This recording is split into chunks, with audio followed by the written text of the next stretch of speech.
welcome back to UP Lifestyle.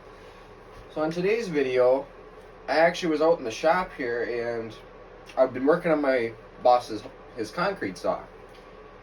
He said he couldn't get it to stay running. He says it'll start but won't stay running.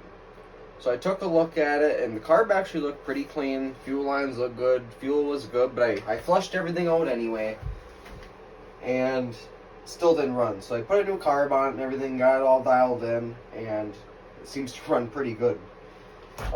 It's a Partner K750. I'm not sure what year it is, but it was pretty simple. But we're gonna do a little fire up on her here and see how she runs. So full choke, and there's actually a throttle lock here, which I didn't know. I thought this was just a bolt. So what you're gonna do is push in your throttle, push in your button, let off your throttle, and that button should stick in, which it did. So we'll see how many pulls she takes here.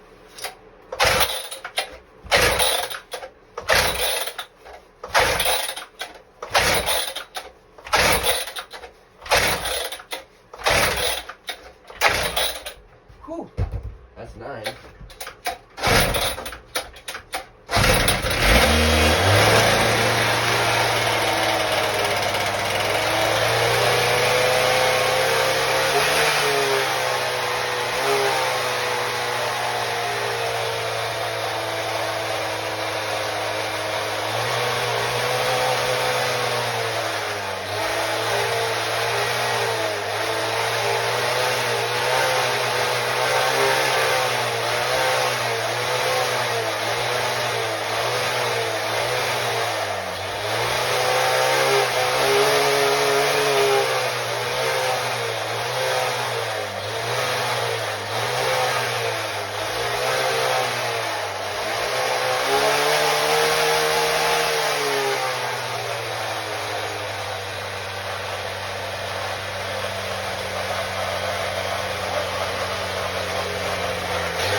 Smoky in here. I'm happy with that, folks. So if you liked the video, don't forget to like and subscribe, and we'll catch you on the next one. This one made her out the door.